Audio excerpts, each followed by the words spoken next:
So you remember last episode, I said that we were 91 to 1 on to win the league? Well, after our first 7 games, I kind of get why.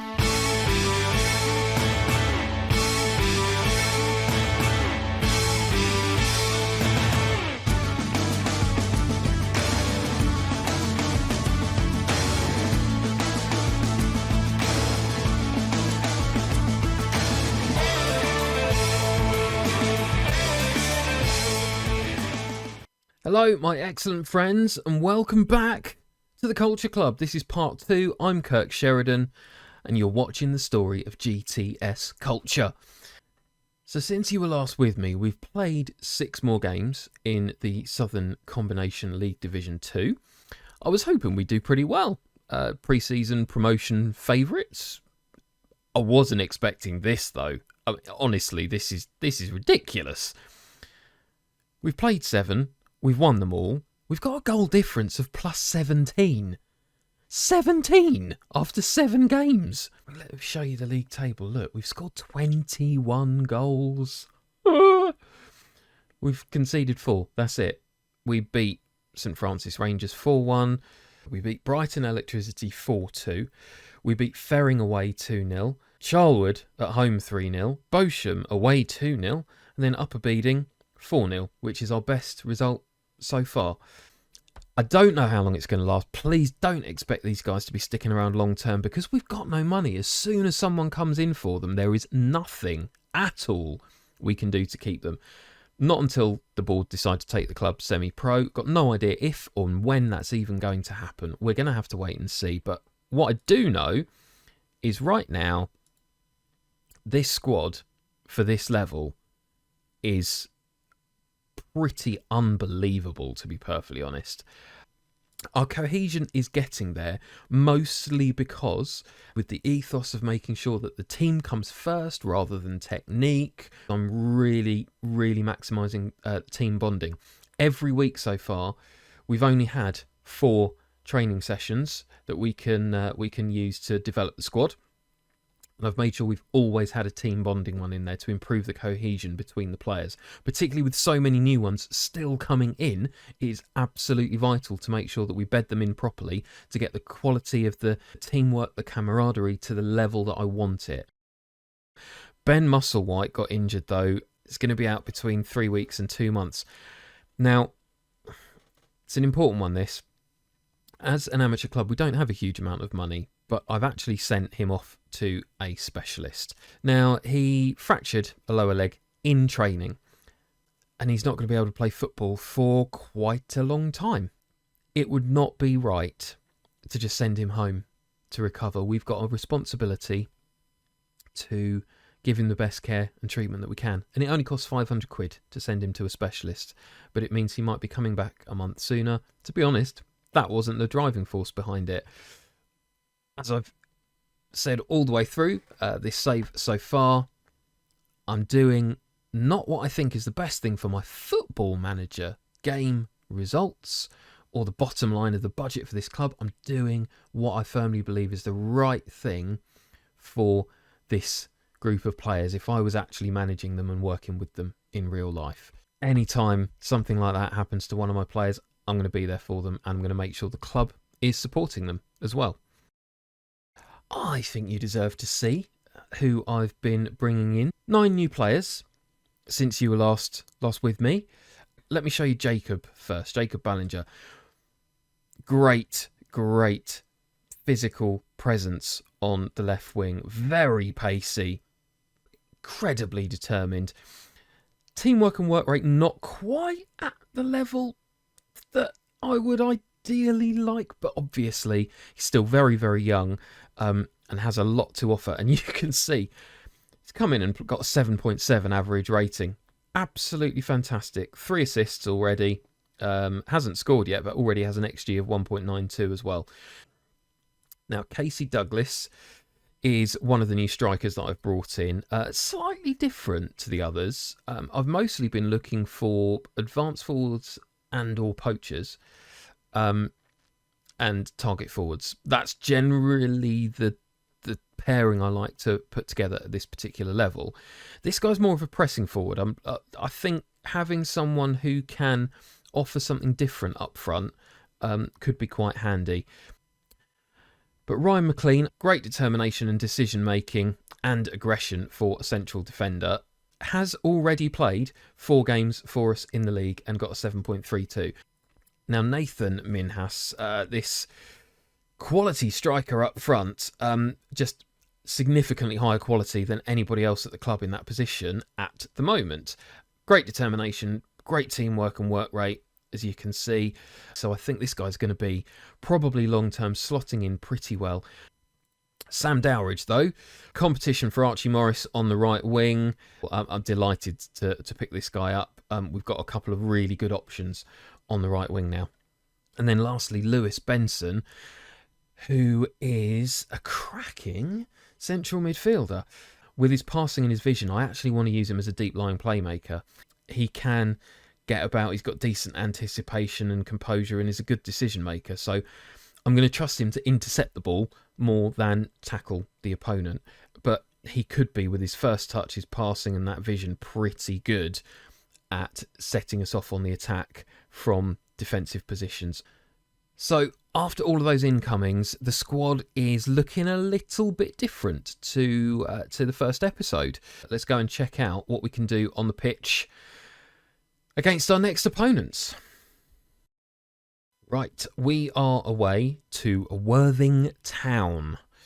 Now, you can't, as a manager, as a boss in any job, just do everything yourself. You've got to delegate some responsibility. You've got to give people opportunities for development. So while I don't want to accept my assistant manager taking responsibility for team selection, what I absolutely will do is trust their judgment on opposition instructions. So there we go. This is the team we are going to be taking to Worthing. We've got Ormson in goal. Back 4 of Paul Hoyle, Kerry Morell playing the cover role, and then Diamond at right back. In midfield, we've got Birch playing as a deep-lying playmaker and Hogg playing as a box-to-box. No, I'm not even going to make him a box-to-box midfielder. He's going to be an attacking midfielder, which is where he's come off the bench and played well for us, despite his star rating suggesting otherwise. Ballinger on the left wing, Morris on the right wing, then up the front, Callender, who's, again, just been amazing, supporting Douglas. On the bench, we've got Anton, McLean, Benson and Minhas. So I'll try and get Benson and Minhas on so we can see what they're like in the flesh. Right, we're getting to the point now where people are getting confident about the shape, tactically familiar with the team mentality.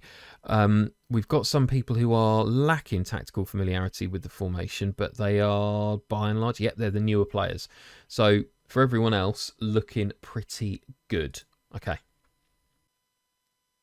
So I've been very morale boosting in these team talks so far, really encouraging the players to go out there, give the fans something to cheer for, show your passion, your enthusiasm. I'm going to be a little bit more direct with them this time. After 7 matches performing as well as we have, I think it's time to increase expectations a little bit and expect them to go out there and continue that form. So I'm going to say here that we've been on a good run lately, and I want them to go out there and impress me. Yeah, hasn't made any difference. But again, that's what I'd say. So I'm happy with that. Here we are. So in the first episode, you'll remember that I was saying that I was kind of seeing some signs that the players could put together some decent attacking plays, but they just weren't used to where each other were playing. Now, that is changing significantly. Those lofted through balls that previously no one was even running to get on the end of, they're starting to come off. We're starting to play some really nice passing combinations in the middle of the park. And it's not just individual brilliance that's, oh my word, how did that not go in? Twice! So it's not just individual brilliance that we're relying on now. We have actually got some real quality teamwork contributing to these great performances. Again, it is low league. We're not going to see some phenomenal technical football. What we are seeing, though, is decent decent camaraderie, decent teamwork, and a consistent way of playing. Overloading on the wings, getting the ball into the box, Calendar often getting on the end of it, causing trouble. And Ormson, as he did there, just looking rock solid at the back. Now, Birch on the ball here, knocks it through to Calendar, hits him almost in the face, but Ballinger puts it across Morris. Oh. Now, there is one thing I wish Morris was better at, and that is heading the ball, because with the way that these wingers are getting forward so much, they're actually getting a lot of opportunities with crosses from the opposite flank. Not actually putting them away, though, because they're just not good enough at heading the ball. But Ballinger's through again, and Hogg, oh my God, how many times? That's 4 clear-cut chances, surely. That's somehow only down as 1 clear-cut chance, even though I definitely think we've had 4.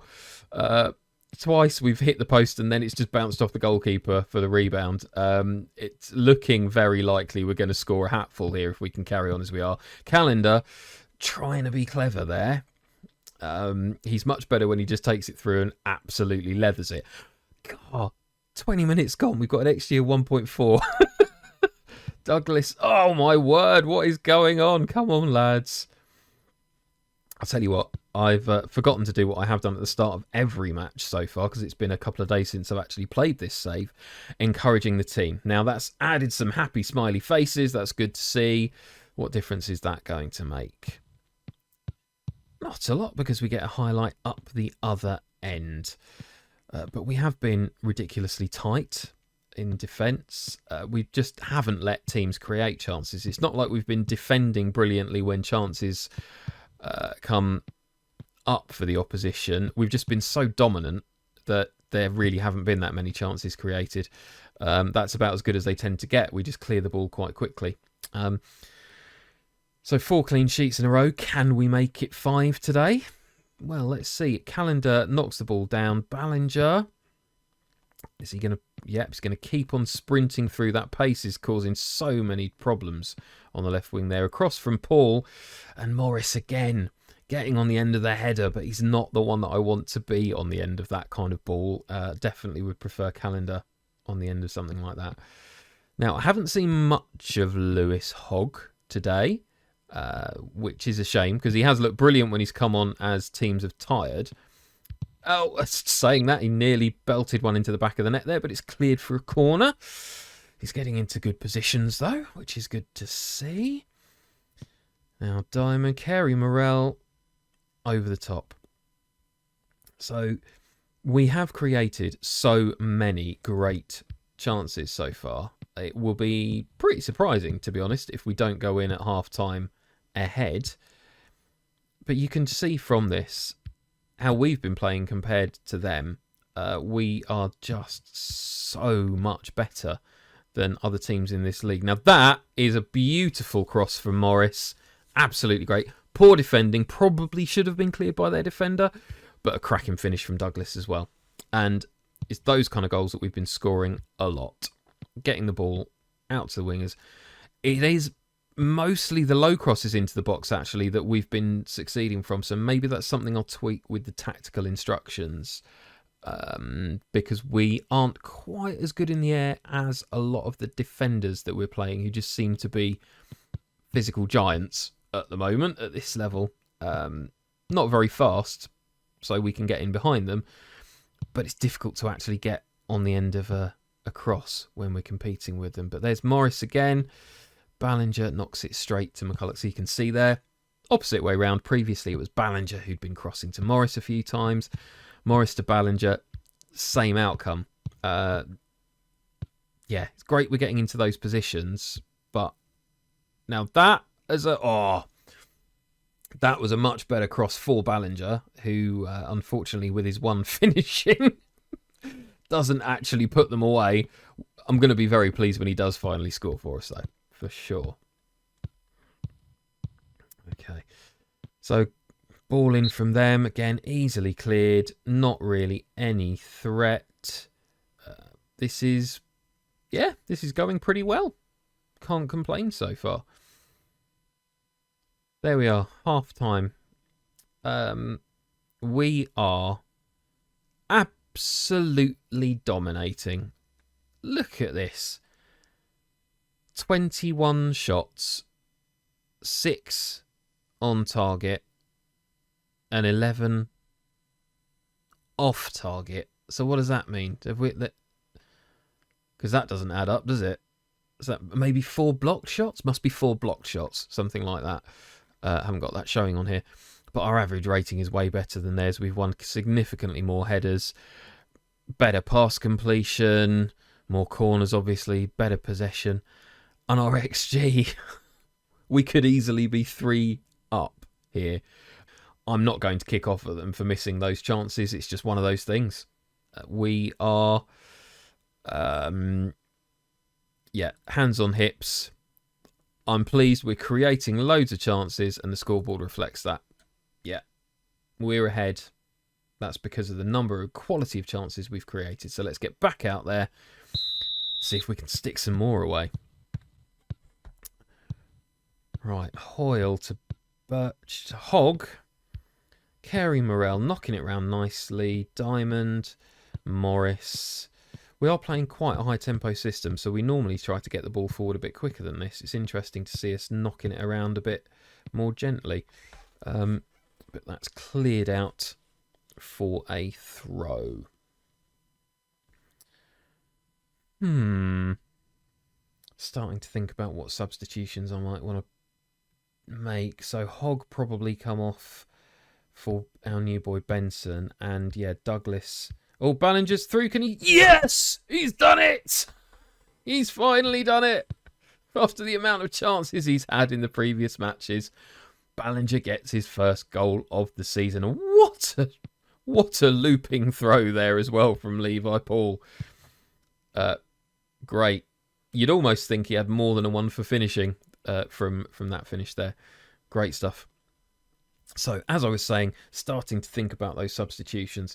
I definitely want to bring on my 2 new guys, Benson and Minhas, to see how they do. Calendar actually hasn't had the best of matches, so it might be an opportunity to bring him off. Yeah, let's do that. We'll bring Calendar off. That's his most average performance of the season so far, despite him getting a 7.1. That shows how good he is. Now let's quickly check. Can Minhas play as a target man for us? With a jumping reach of 9 and heading of 8, no, he probably can't. So I'm going to bring him on as a pressing forward, I think. Yeah, on attack. I don't want to change things up too much there. Casey Douglas can stay on because he's having a great game. And then Lewis Benson can come on for Lewis Hogg, who's playing all right. But Benson's just so much better. And that's, I believe, going to be his first appearance for the club. So Minhas is complacent. Benson is composed. So I'm going to point the finger and say I want to see good performances from them today. Oh, Minhas still complacent at that. So that's something I'm going to need to keep an eye for in future. No, I don't want to discard the changes. Let's confirm those substitutions. That's immediately making me wonder about Minhas's mental attributes. He's more his personality, actually, to be honest. Oh, Morris is in! Oh! Knocks it past the far post again. Just wish he could head the ball properly. Yeah, I would hope that with a bit of an assertive... Oh, Douglas is... Oh, couldn't quite get on it.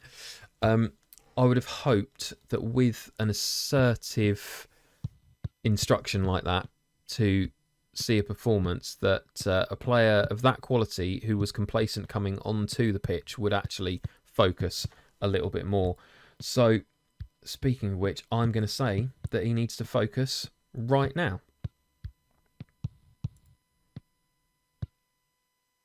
Currently says he's still complacent. Oh dear, are they going to... And that is the first goal we've conceded in 5 matches. And that was pretty rubbish defending on our part, to be honest. What can I say? We are a newly forming team, but oh dear me, that was quite poor. They both were there trying to mark the same player. One went for the ball, one just kind of stopped. That's a bit of a shame. And yeah, we were playing him onside. That's a shame. But, you know, this is a new team, learning how to play together. They will, I would imagine, not make mistakes like that in a few matches' time, particularly if I can get a consistent centre-back pairing. That's probably going to be the key to making sure that we stay really tight across the whole season. Teamwork for sure. Concentration, decision-making is going to be absolutely crucial. No, nice pass from Benson there. Beautiful ball over for Morris. Can he get it into the middle? Benson takes a shot. So Benson already looking like he's going to be a good player for us. Minhas has now stopped being complacent since we asked him to focus, which is good. So I'm starting to get an idea of how to motivate him. We do have another couple of complacent players, though.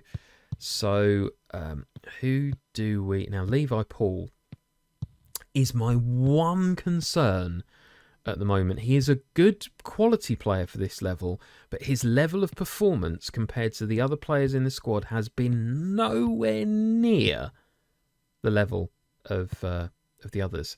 He is almost every match my lowest scoring player in terms of average rating. In terms of rating, sorry.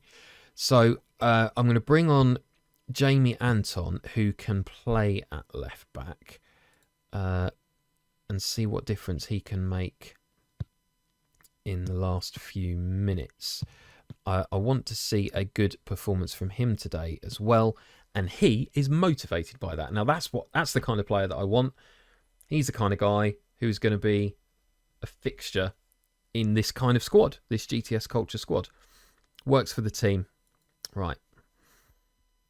8 minutes to go. We're 2-1 up. How we're not 4-0 up, 4-0 up, I don't know. We could be by the end of the game. We've created so many quality chances. Morris Diamond, Kerry Morel, Minhas is over the top. Knocks it through to Morris. Can we get a ball in? Douglas straight at their goalkeeper. But as you can see, we are now, just within the space of 8 matches, just playing incredibly fluid football. We've got a system that is working really, really well, as you can see, getting down the wing, putting good balls into the box, either for the on-running wingers, the strikers, or the on-running attacking midfielder. We're pretty tight at the back for the most part. We're not giving many chances away, often because we are getting the ball back in the middle of the park quite easily. If we carry on like this, we're just going to completely dominate the division if we can keep them together. Because at the moment, our reputation as a club is pretty much non-existent. No one's going to be looking at us, but if by Christmas we're the only unbeaten team in the whole of the English football pyramid, people might start asking questions. Anyway, off to the dressing room. I'm not going to say, why can't you perform like that in every match? What is this assistant manager on? They've been brilliant. Again. I think this is a time for hands on hips once again. Well done. That was a good win. Well said, Oakley Bycroft. How good were GTS Culture today? Scoreline wasn't amazing, but that's one of the best performances I've seen us put in. And you know what? That's even got a like. So we're starting to get people following us on social media as well. Whee! See how many people we can get to our next match. So that's it for today's episode. That was part 2 of the Culture Club. Next up, we have a mouth-watering top-of-the-table clash against Southwater. So if you've enjoyed what you've seen today, drop a like on the video. If you want to know the second that Southwater match is released, please hit subscribe. I've been Kirk Sheridan, you're watching Games Tell Stories, and I'll see you again soon.